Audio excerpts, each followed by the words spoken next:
Yo! Back in the room. Okay, the time is 10:35 p.m. on the FM dial. You're tuned into the biggest balls of them all. TJ Suck T Nuts. Hey, don't forget about my homeboy Easy Dicking the Jack Off out. That's happening about 12 o'clock tonight. I tell you what now, on this fine eve in my little tin shack, I have been watching a fella by the name of Big Kevo. He had it just out of nowhere popped up on my YouTube feed. I was chatting with another mate of mine about it.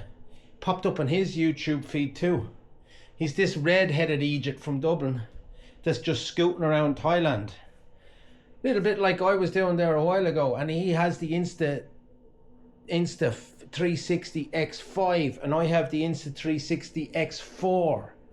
Now the difference is for him, he seems to have this constitution where he's able to horse about a million fucking joints into him and walk around, not a bother on him, saying hello, how you getting on, honey bunny.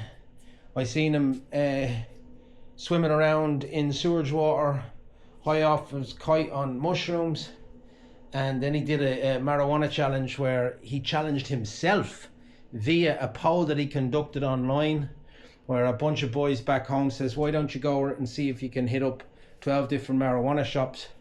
Anyway, he did just that, and I was inspired, to be honest, and I thought, like, that guy is fucking genuine, you know, just being himself, floating about the place with an Insta 360, had a great time, and it inspired me to pull out my own Insta 360.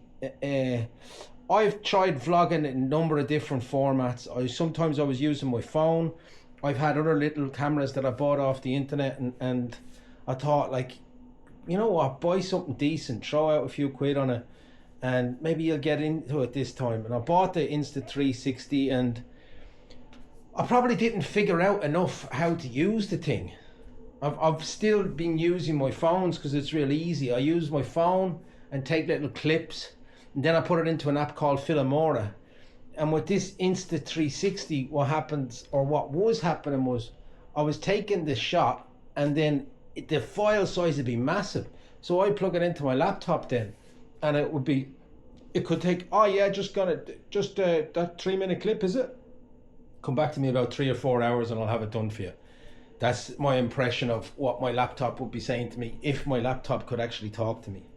So anyway, suck me balls. I'm gonna jump on the bike, head into town. Let's see how this comes out.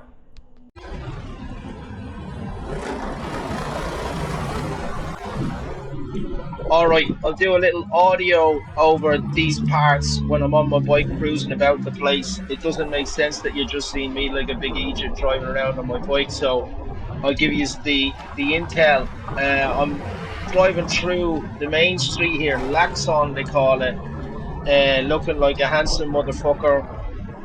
To my left, you'll see just a big load of dilapidated building. Your man over there, the Rusi motorbike, that's a cheap Chinese brand motorbike you can get under $150. You can buy a half decent looking Rusi bike. The things hold together quite well for a couple of years. You get a bit of mileage out of them. Anyway, I'm on the Yamaha NMAX. It's a little bit like driving a couch, if you could imagine. You're sitting at home on your big fat arses, whereas I'm driving around Bacolod City on my bike. The difference is your mammies are downstairs making chicken nuggets for you in the microwave, and look at me, I'm the bee's knees. I'm heading up the road now towards the plaza. You might see a heap of brazzers on the left hand side or the right hand side. It's late at night, so it's the witching hour, and they'll lurk around there in the darkness, and they'll wait for you while you're just moseying about, maybe getting a late night donut. A lot of donut shops around the plaza for some reason.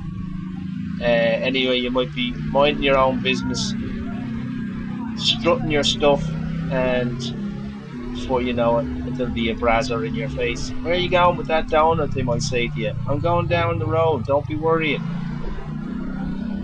Fuck off, you big fat bastard, they might say. But they'll say it in their head. They won't say it out loud because they're nice and mannerly. That's the thing about people in general, but also brazzers in the Philippines. Not that I know much about brazzers in the Philippines. Anyway, for the people that know what a brazzer is, that's grand. But most people who might be listening to this, or the people that I might be worried that be listening to this, don't even know what a brazzer is. And I doubt you'd even find if you looked it up on YouTube or on Google, because that's how secret the Irish lingo is. All right, that's it from the voiceover. Whoop. All right. This is the plaza of Bacolod City. The centre of town, the town square, let's say. It's about 11:30 now, size of that beetle. The cop shop is closed. Like, I'd normally go in there into the prisoners in police station 1, throw them in a big bag of cake or some hot dogs or something. You get 2 hot dogs for the price of 1 across the road in the Minute Burger stand. I'll keep on telling the other boys down at the NA meeting, lads, yous are pure hypocrites talking about service work, that's all I ever hear you talk about, right? But how many times have I asked you, or I said, there's a bunch of starving addicts in police station 1, police station 6, police station 11, fucking, they've got nothing, lads. They'd be lucky if they get a bag of rice every few days. They don't get station bail, so if they get caught with even a tiny bit, all the boys over here, look, I'm gonna feel pure guilty walking past them.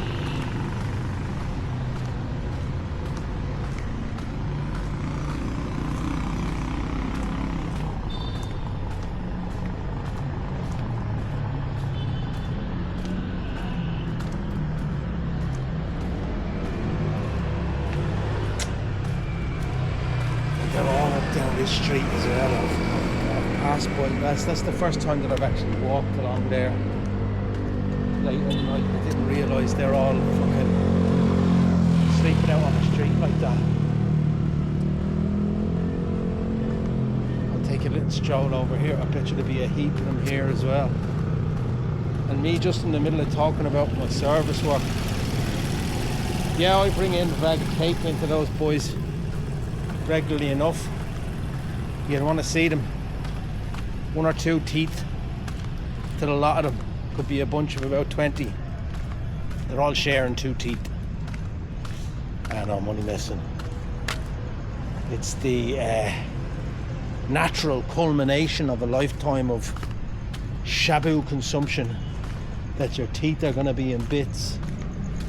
But they get caught with a tiny little bit of shabu, and they get locked up, right? And they won't get station bail. Or sorry, they would get station bail, but the station bail would be about 1,000, maybe 2,000 pesos, and they can't afford it. So they're locked up for 6 to 8 weeks, pending trial.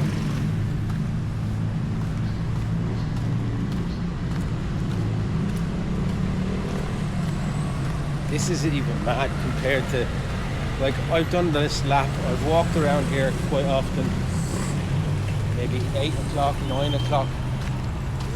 There must be like a consensus time to go to sleep, so they knock off the camera. That's it, done and dusted. Oh, hiya. Where are you going? I'm just out for a walk.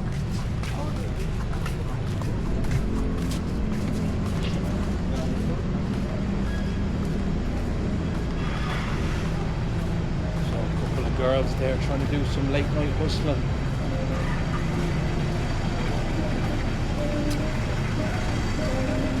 Not for me, not my cup of tea. I'm doing the sperm retention these days. I shared a little bit about it in some of the meetings. Actually, I haven't even been doing that many online meetings either. You get a bit of clarity for yourself. It's not easy. It's a full closure of the sperm factory. about 4 weeks into it now.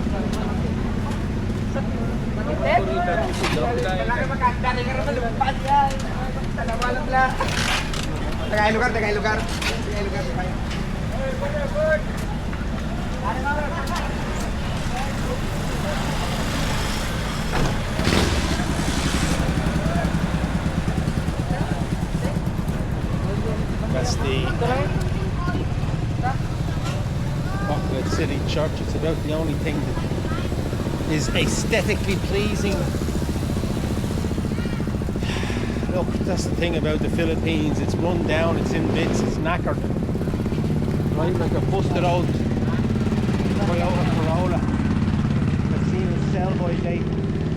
I remember when I first got here, coming out of Perth, Australia, via Bali. So I spent a month in Bali with a friend of mine from Cork before I landed into Cebu City. And my first impression was, this place is dirt. Look at the state of it, man. It looks like somebody stole a time machine and went back to 1950s or 1850s Ireland. We probably would have had a better infrastructure in 1850s Ireland with the potato famine and everything. So we parked ourselves there on Robinson's. It's a central part of Cebu City. Although you wouldn't think it, by the looks of it, even back then, you take a look at it, you'd think, Jesus, this is... What, do people come on holidays to this place? And we went up to the top, found an Irish bar, top of Robinson's. Went into that Irish bar and there was these two fellas out of the mines and they were on their, 2 week on, 2 week off thing. So they had a big ball of cash and they be parked in the corner drinking a full bottle. Good evening, good evening. No money, sorry, walla quarta. See, if I start helping them, then I'd have to help every one of them. I know that from experience. If I was to take out my wallet now, I'd be swarmed. Fuck that for a bag of fish. Anyway, these two boys were on there 2 weeks on, 2 weeks off or whatever. Big ball of cash, spending it off their head on shabu and drinking whiskey by the bottle. And myself and the other fella we were grand with the two of them. Where were they from? Fucking Tyrone or somewhere. IRA, huh? Don't talk to me about the IRA. Fuck them, what would you know about the IRA? No, that kind of shit, I'd know nothing about the fucking IRA because I couldn't give a fuck about the IRA or fucking Ireland or fucking anything to do with, bar the bottle of whiskey and the bag of shabu that you may or may not have. Let's not talk about IRA. You get yourself in trouble if you say stuff like that. 32 counties, 26 counties, what's that got to do with me? Are you not patriotic? Yeah, it would be if the fucking rent was cheaper. I'd be living at home. Anyway, long story short, we were there for about 10 days until the Irish lad runs the bar said, mate, I'm sick of you in here the whole time talking about how shit fucking Cebu City is. Will you go down to the boat, get a boat from here to Tagbilaran, get a taxi to Alona Beach, and then come back to me. Then tell me the Philippines are shite. That's when I went to Alona Beach and fell in love with a bar by the name of Birdwatchers. Look, there's two parlours over there, massage parlours. Right, I'm gonna quit that.